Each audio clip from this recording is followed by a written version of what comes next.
भैया बहनों, आज हम परिमित लंबाई के विद्युतरेखी धारावाही चालक के कारण चुंबकीय क्षेत्र का मान ज्ञात करेंगे। तो ब्लैक बोर्ड में देखेंगे, चित्र बना है। CD एक परिमित लंबाई का कोई चालक तार है जिसमें धारा I प्रवाहित हो रही है। इस चालक तार के किसी छोटे से भाग EF जिसकी लंबाई डेल्टा L है, इससे x दूरी पर कोई बिंदु P है जिस पर चुंबकीय क्षेत्र का मान ज्ञात करना है। बिंदु P से चालक तार CD पर लंब QP खींचते हैं। QP की दूरी R है। अवयव भाग डेल्टा L बिंदु P के साथ थीटा कोण बनाता है। कोण EFG बराबर थीटा। इसी प्रकार कोण EPF बराबर डेल्टा फाई के। बिंदु P से खींचा गया लंब QP चालक तार CD को दो भागों में बांटता है। इन दोनों भागों में जो कोण है QPC बराबर फाई 1 और कोण QPD बराबर फाई 2 के। कोण QPE बराबर फाई के। प्रारंभ में अवयव भाग डेल्टा L के कारण बिंदु P पर चुंबकीय क्षेत्र का मान ज्ञात करते हैं। तो बायो-सेवर्ट के नियम अनुसार जब किसी चालक तार में धारा का प्रवाह होता है तो चालक तार के किसी अवयव भाग द्वारा उत्पन्न चुंबकीय क्षेत्र डेल्टा B बराबर μ0/4 pi I delta L sine theta बटे R स्क्वायर लिखा जाता है। यहाँ पे दूरी x है तो बायो-सेवर्ट का नियम लगाते हैं। अवयव भाग डेल्टा L के कारण बिंदु P पर चुंबकीय क्षेत्र डेल्टा B बराबर μ0/4 pi I delta L sine theta बटे x स्क्वायर। यह हमारा पहला समीकरण हो जाएगा। इस समीकरण में देखिए साइन थीटा है। साइन थीटा का मान हम चित्र से ज्ञात करते हैं। ये चित्र है EFG, जहाँ G 90 अंश का कोण बनता है। यहाँ से लंब रेखा है तो साइन थीटा अगर देते हैं, साइन थीटा बराबर लंब बटे कर्ण के। साइन थीटा बराबर EG/EF के।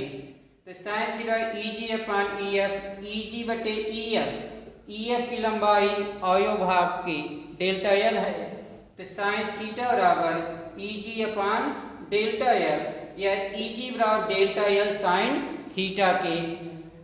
इसी प्रकार अगर हम देखते हैं यहाँ पे साइन थीटा बराबर लंब बटे कर्ण के तो यहाँ साइन डेल्टा फाई EG बराबर डेल्टा L साइन थीटा यह बराबर हो जाए x इंटू डेल्टा फाई के। उसी प्रकार साइन डेल्टा फाई बराबर EG/x के या EG बराबर x इंटू डेल्टा फाई के। कोण बहुत छोटे होते हैं, साइन थीटा बराबर थीटा, वैसे साइन डेल्टा फाई बराबर डेल्टा फाई लिखा जाता है। इसलिए समीकरण 2 हमारा जो लिखा गया है EG बराबर डेल्टा L साइन थीटा बराबर x इंटू डेल्टा फाई के। अब समीकरण 1 में हम साइन थीटा का मान रख देते हैं। तो साइन थीटा का मान जब समीकरण 1 में रखा जाएगा तो चुंबकीय क्षेत्र डेल्टा B बराबर μ0/4 पाई I डेल्टा L बटे x के। यहाँ देखिए x स्क्वायर है। जब हम साइन थीटा के स्थान पे लिखेंगे x डेल फाई तो x डेल फाई जब लिखा जाए डेल्टा L साइन थीटा के स्थान x डेल फाई लिखेंगे तो x से x की एक घात कट जाएगी। डेल्टा B बराबर μ0/4 pi I del phi upon x होगा। यह समीकरण हमारा 3 है। फिर चित्र की सहायता से हम cos फाई का मान ज्ञात करते हैं। चित्र में देखिए EPG बराबर फाई है। cos फाई बराबर होता है आधार बटे कर्ण। आधार QP हो जाएगा, आधार बटे कर्ण, तो आधार QP बटे कर्ण EP के। तो cos फाई बराबर R बटे x के। x बराबर R बटे cos फाई हो जाएगा। तो समीकरण 3 में x का मान रखते हैं। समीकरण 3 में जब x का मान रखेंगे तो चुंबकीय क्षेत्र डेल्टा V बराबर μ0/4 pi I delta phi cos पाई बटे r हो जाएगा। चालक तार में प्रवाहित धारा I है, तो संपूर्ण चालक तार में प्रवाहित धारा I के कारण, या हम कहते हैं संपूर्ण चालक तार CD के कारण बिंदु P पर चुंबकीय क्षेत्र का मान, बिंदु P पर चुंबकीय क्षेत्र का मान B बराबर समीकरण 4 का हम समाकलन कर लेते हैं φ1 से φ2 तक। यहाँ देखिए φ1 φ2 के विपरीत है, इसलिए यहाँ पे -φ1 से φ2 लिखते हैं इंटू डेल्टा फाई। अब डेल्टा फाई का मान समीकरण 4 से रखेंगे तो लिखा जाएगा B बराबर समाकलन -φ1 से φ2 डेल्टा B बराबर है μ0/4 pi I delta phi cos phi बटे r। आगे समीकरण को लिखा जाएगा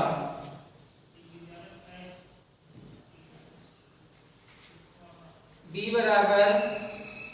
बराबर लिखेंगे चुंबकीय क्षेत्र B बराबर, इसमें देखिए μ0/4 पाई I बटे r इंटू डेल्टा फाई बाहर कर लेंगे, ये हो जाएगा आपका B बराबर μ0/4 पाई I बटे r डेल्टा फाई। इस समीकरण का जो है हम समाकलन करें, cos फाई का अवकलन करेंगे, तो जब समाकलन करते हैं तो कोई भी राशि रहती है तो उसके साथ उसका जो अल्प भाग होता है लिखा जाता है, तो डेल फाई जो है समाकलन के अंदर ही लिखा जाएगा।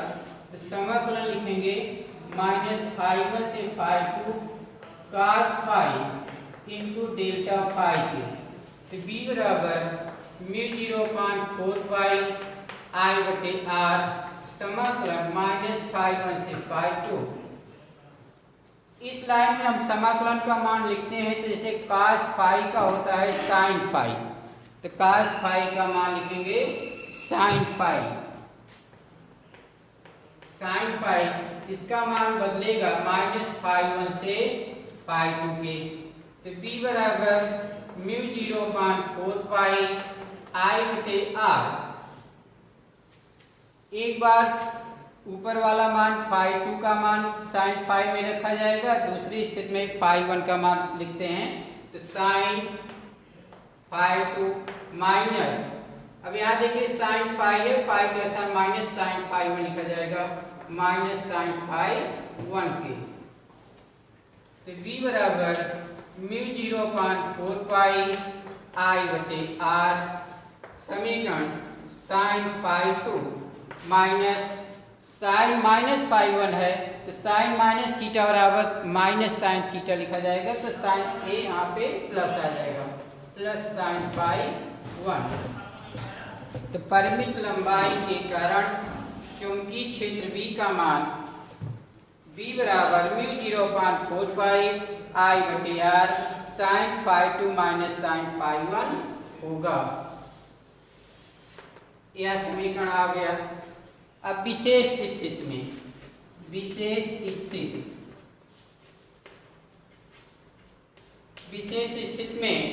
जब अनंत लंबाई का चालक तार है,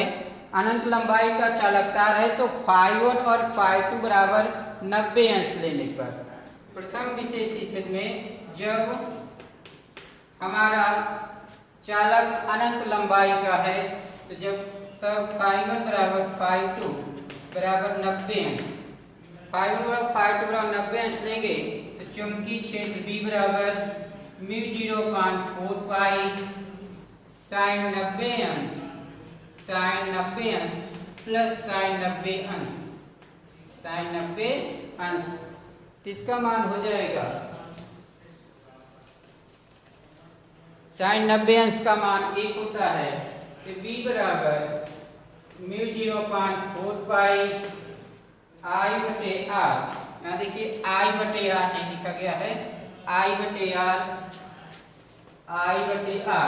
साइन 90 अंश का मान 1, साइन 90 अंश का मान 1, 1 धन 1 तो यहाँ 2 हो जाएगा इंटू 2k। तो b बराबर μ0 2 से 2 कट जाएगा तो μ0 2 पाई आई बटे आर।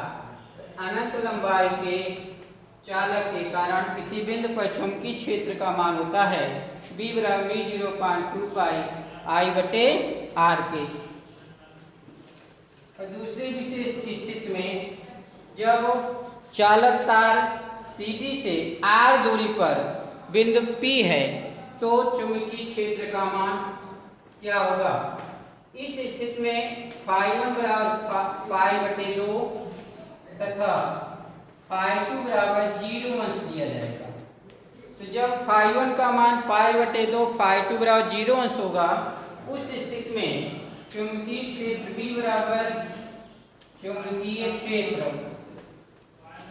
B बराबर μ0 4 पाई आई बटे आर साइन φ2 प्लस साइन φ1 ये है। तो साइन φ2 का मान कितना है? 0 अंश प्लस साइन पाई बटे 2 या b बराबर μ0 4 पाई आई बटे आर। साइन 0 अंश का मान 0 और साइन पाई बटे 2 अर्थात साइन 90 अंश का मान 1 होता है। आपका मान हो जाएगा b बराबर μ0 4 पाई आई बटे आर। तो परिमित लंबाई के चालक के समीप चुंबकीय क्षेत्र समीप कोई बिंदु है तो चुंबकीय क्षेत्र का मान b बराबर μ0 4 पाई आई बटे आर होता है। भाई बहनों, इसको एक से अधिक बार स्वयं तैयार करेंगे परीक्षा की दृष्टि से। यह टॉपिक बहुत ही महत्वपूर्ण है। अभी एम्पियर के अनुप्रयोग को बताना है। आप चैनल को देखिए, सब्सक्राइब करिए, इसके कमेंट को लिखिए। एम्पियर के अनुप्रयोग को अगले टॉपिक में पढ़ाया जाएगा।